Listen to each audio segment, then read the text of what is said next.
तो भाई आज के स्मैकडाउन को अगर मेरे को दो वर्ड्स में डिस्क्राइब करना है तो वो है interesting and confusing. Charlotte Flair ने टिफनी स्ट्रैटन को चूज कर लिया है। सोलो सिकोआ और ये ब्लड लाइन का क्या सिस्टम चल रहा है। डेमियन प्रीस्ट एडवांस हो गए हैं। सारी बातें करेंगे। आपको कुछ नहीं करना है, देखना वीडियो को लास्ट तक। देर किस बात की है, स्टार्ट करते हैं आज का स्मैकडाउन लाइव का review by W Blessing News, hosted by me Aditya Choubey.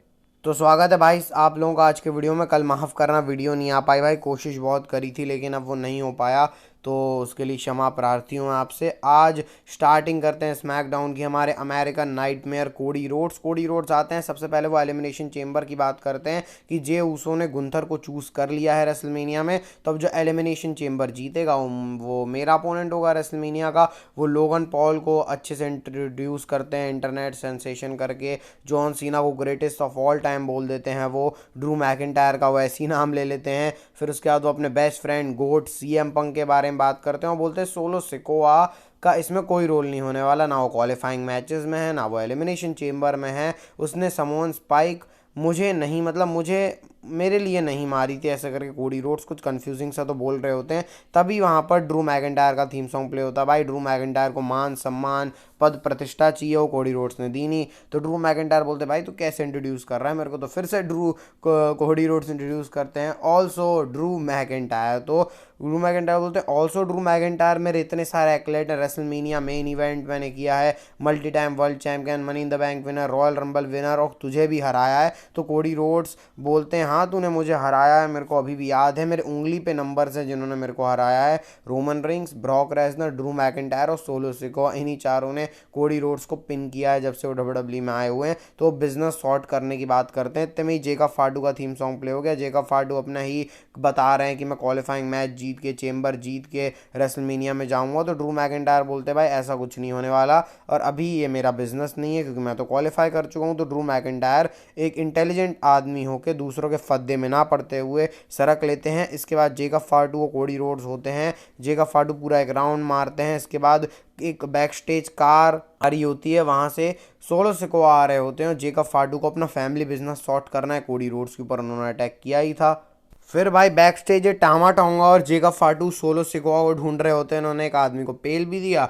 Next Trish terrace यहाँ पर आती हैं और वो बताती हैं कि टोरंटो एलिमिनेशन चेंबर जो होने वाला है वहाँ पर उनका कुछ रोल होने वाला है, उसके बारे में थोड़ी देर बाद में बात करेंगे। Next Naomi versus Chelsea green का मैच आता है विमेंस एलिमिनेशन चेंबर के क्वालिफाइंग मैचेस के लिए होता है ये, और ठीक ठाक सा मैच था। पाइपर नेवेन का इन्वॉल्वमेंट था इस मैच के अंदर। नियोमी ने अपना फिनिशर मारा और हरा दिया है उन्होंने चेल्सी ग्रीन को और वो पांचवी मेंबर हो गई हैं। अब कल एक मंडे नाइट रॉ के ऊपर हमें पूरे 6 के 6 विमेंस एलिमिनेशन चेंबर के जो मेंबर्स हैं वो पता चल जाएंगे। नेक्स्ट सैमी जेन का वीडियो पैकेज आता है जहां पर वो बताते हैं अपनी जो कंडीशन है, उनकी नेक वैक अभी ठीक है नहीं। केविन ओवंस और उनके बीच में बहुत सारे मामले हो चुके हैं। कभी मैंने बिट्रेल किया है केविन ओवंस को, कभी उसने मुझे बिट्रेल किया है, लेकिन ये डिफरेंट है।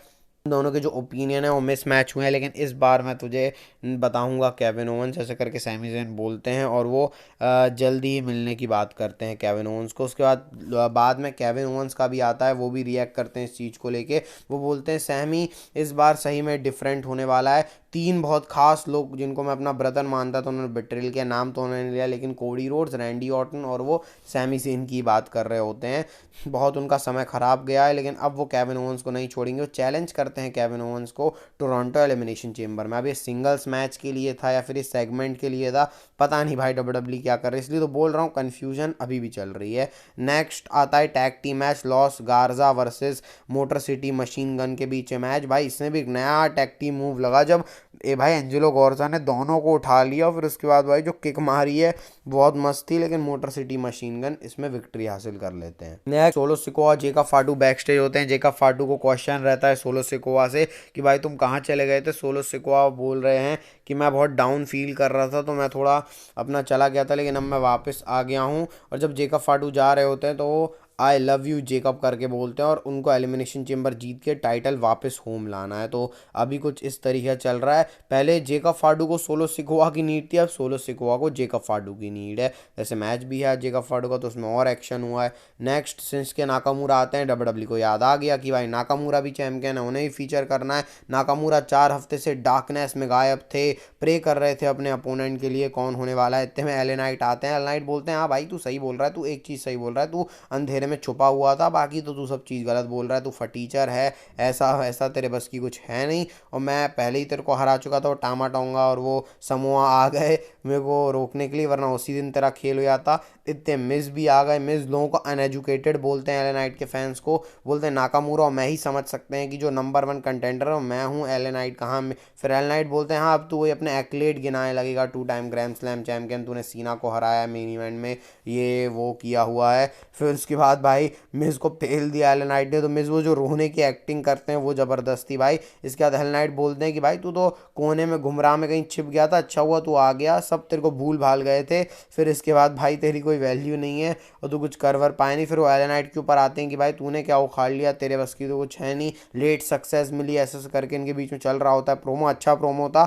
निक ऑल्डिस आ जाते हैं और इनका मैच ऑफिशियल हो जाता है। फिर इनका मैच होता है और अच्छा मैच चल रहा था भाई। एले नाइट जिस तरीके से अपने मूव्स लगा रहे थे मिस को, मिस अपने मूव्स रिवर्स कर रहे थे। मिस की रेसलिंग स्किल बहुत ज़्यादा इंप्रूव हुई है पिछले टाइम से, लेकिन एले नाइट ने BFT और टॉप रोप से अपना एल्बो ड्रॉप लगा के विक्ट्री हासिल कर ली है। तो एले नाइट और नाकामुरा का फेस ऑफ होगा। नेक्स्ट आता है एलेक्सा ब्लिस और नाया जैक्स का सेगमेंट, जहां पर एलेक्सा ब्लिस बोलती हैं कि भाई अगर तू टिफनी को हरा देती है और मैं एलिमिनेशन चेम्बर मैच जीत जाती हूँ तो रेसलमेनिया हम लोग मिलेंगे। वाइट 6 का वो थोड़ा सा ग्लिच भी आता है। तो एलेक्सा ब्लिस वाइट 6 इनकी स्टोरी चली रही है। कार्मेलो हेज ने आर्ट्रूथ को हरा दिया है।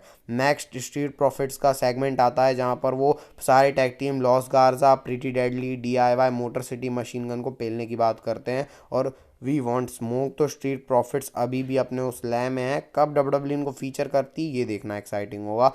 Tiffany Stratton versus Nia Jax का मैच आता है नेक्स्ट, जिसको शार्ट फ्लेयर बैक स्टेज से देख रही होती है। भाई बहुत अच्छा मैच था स्मैकडाउन में। टिफनी की रेसलिंग स्किल की क्या ही बात करें भाई, जिस तरीके से नाया जैक्स को ओवरडॉस कर रही थी अपने जो एथलेटिक मूव्स है, जिमनास्टिक वाले मूव्स हैं उसके साथ। नाया जैक्स तो ओवर पावर्ड हैं ही भाई, वो उठा उठा के मार रही हैं टिफनी को, उनकी सॉल्ट लगा रही हैं, वो उससे कुछ हो नहीं रहा। नाया जैक्स का फिनिशर रिवर्स हो रहा है। जैसे ही लग रहा होता है टिफनी हरा देंगी, कैंडिस लेयर अटैक कर देती हैं टिफनी के ऊपर। फिर चेल्सी सॉरी वो ट्रिश स्टेरिस आ गई कैंडिस लेयर के ऊपर अटैक करने। नाया जैक्स ने दोनों को बजा दिया, ट्रिश स्टेरिस टिफनी को।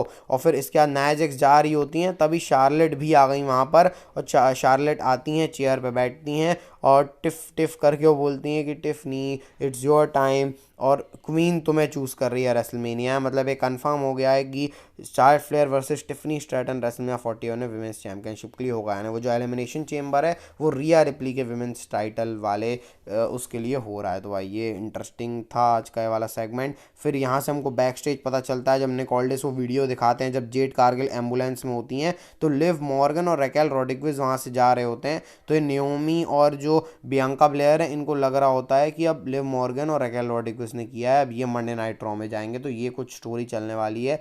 इसका एंड कुछ अलग तरीके से होगा, इसके बारे में बाद में बात करेंगे। टिफनी और ये इनका भी सेगमेंट आता है, जहाँ पर ये ट्रिशी टाइम करके कुछ कर रहे होते हैं। पता नहीं भाई ये अब टैग टीम मैच होने वाला है नाया जैक्स और कैंडिस लेरे का, या इनका सिंगल्स मैच होने वाला। बोल रहा हूँ थोड़ी कंफ्यूजन में डब्ल्यूडब्ल्यू ने छोड़ा है। नेक्स्ट ये ड्रू मैकिंटायर को के ऊपर सुपर किक मार दी जिमी ऊसो ने, क्योंकि वो फ्लेक्स कर रहे थे। इनका भी अगले हफ्ते मैच है। शो का आता है main event, Braun Strowman Jacob Fatu versus Damian Priest के बीच में। भाई बहुत हैवी वेट मैच था यार ये, ब्रोन स्ट्रोमन को उठा नहीं पा रहे हैं जेकब फाटू, डेम प्रीस्ट मार रहे हैं। जेकब फाटू और डेम प्रीस्ट का हमने साथ में जो है वो देखा। फिर उसके बाद वहाँ से वो बैरीगेट से मार रहे हैं। डेम प्रीस्ट जिस तरीके से जेकब फाटू को झटक रहे हैं वो इंटरेस्टिंग था भाई। ये पावर बॉम्ब लगाया जेकब फाटू और डेम प्रीस्ट को, इसमें सुपर प्लेक्स साथ में लगा भाई, अच्छा था। फिर इसके बाद यहाँ पर चल रहा है मामला, जेकब सोलो सिकोआ ने मदद करी जेकब फाटू की, इतने में कोडी रोड्स आ जाते हैं और फिर उसके बाद गलती से टामा टोंगा को मार दिया सोलो सिकोआ ने। फिर जेकब फाटू को लगता है टामा टोंगा को मार दिया, बिट्रेयल कर दिया, ऐसा वैसा। फिर डेम प्रीस्ट ने वहाँ अटैक कर दिया जेकब फाटू के ऊपर। कोडी रोड्स ने क्रॉस रोड्स मारा सोलो को। डेम प्रीस्ट ने बना साउथ ऑफ हेवन लगाया ब्रोन स्ट्रोमन को, 1 2 3, और डेमन प्रीस्ट जीत गए हैं इस मैच को और डेम प्रीस्ट क्वालिफाई होते हैं एलिमिनेशन चेम्बर के लिए। तो भाई ऐसे आज का स्मैकडाउन का शो खत्म होता है। भाई बहुत इंटरेस्टिंग था, मज़ा आया देखने भाई, बिल्कुल बोर नहीं हुआ। अब WWE अपने जो शोज़ हैं उसको अच्छा बनाती जा रही है भाई, मेरे को तो अच्छा लगा। थोड़ा सा बोलो ना, इंटरेस्टिंग भी था, कंफ्यूजिंग भी था, बाद में क्लियर होंगी चीज़ें। अगर आपको आज का वीडियो अच्छा लगा हो तो इस वीडियो को लाइक, चैनल सब्सक्राइब करके बेल नोटिफिकेशन बेल को दबा देना। बस मिलते हैं आपको नेक्स्ट वीडियो में, बाय बाय, टेक केयर।